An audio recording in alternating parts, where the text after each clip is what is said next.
Hi everybody, it's week 10. I can't believe it. Internship is almost over. I have had a blast. All of you have been so welcoming and open and honest and authentic with me, and I can't tell you how much I've learned. I think back on that first meeting we had in September when I did both Google Hangouts because I wanted to know everybody in the class and was thoroughly intimidated by Suzanne, Triss, and Rich because they had been in seminary a lot longer than I have and knew a lot more than I did. I'm sorry, Claire's acting up a little bit. And then I met with Patty and Dorcia because they're in BCE with me, the best cohort ever, and just really opened up. And I remember Phil even saying, "Boy, Judy, you talked the second time. You didn't say anything the first time." Well, I was intimidated by you guys. But since then, I've found out how wonderful you all are, and I've really appreciated being in this internship class with you. And congratulations to those of you who are graduating. Hope to be a graduate next year myself. This week has been absolutely amazing, as I kind of expected. Ouch! Stop that. As I kind of expected, it was going to take flight as soon as school was over, and I didn't have any place to talk about. First off, on Saturday, I had my first meeting one-on-one with the district superintendent, and he was very complimentary. From what I understand, they were all kind of holding their breath on my appointment to St. John.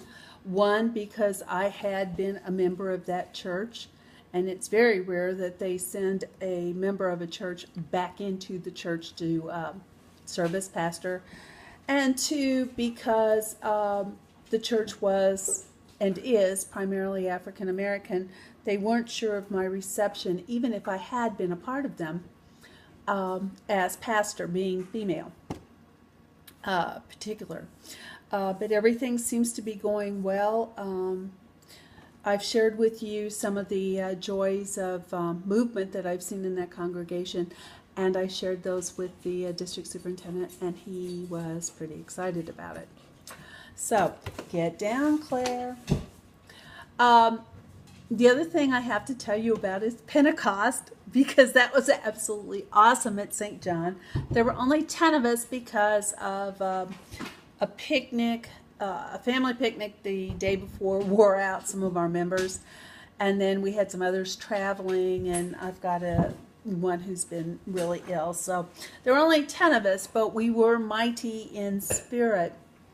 I tried something different. I read the standard text from Acts, but I talked a little bit about how speaking in tongues didn't necessarily mean speaking a foreign language.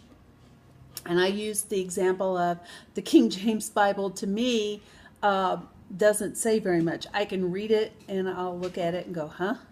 What was that? Whereas when I pick up my NSRB, I go, oh, that's what they were talking about.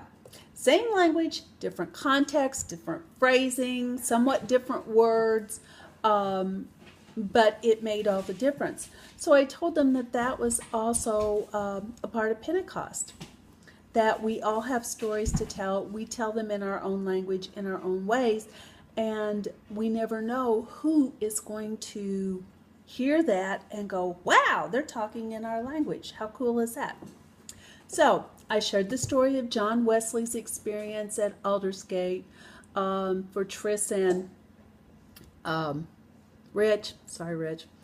That was, he didn't want to go to this meeting, but one of his friends drug him along, and they were reading Luther's introduction to, I think, Romans. And as you know, is pretty dry. But as they were reading it, Wesley wrote in his journal that he felt a warmth envelop his heart. And that's when he knew Jesus had come into his life. And so, what better day? It actually happened on May 24th, too. So, I thought it was pretty cool that I could share that story on the actual day that happened. Then I told a story of my own about an interaction that I had with the Holy Spirit and in belief and in my faith growth with them. And then I turned the mic open to them, expecting absolute silence. 4 people stood up and gave their testimony. I was almost crying by the end of it. It was inspiring. It was joyful.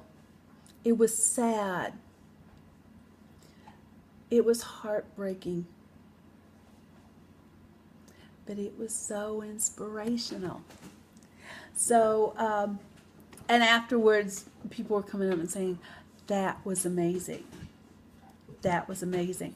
So I used that to point out that, you know, when we talk about evangelizing, that's what we mean. Telling your story, sharing your story, and you all did a wonderful job. We clapped after everybody gave their testimony, so as an added way of encouraging them. I'm hopeful. I heard again we had a food pantry on Saturday, and I heard constantly the come back and see us, join us for worship at 10 o'clock on Sundays. So it's sunk in.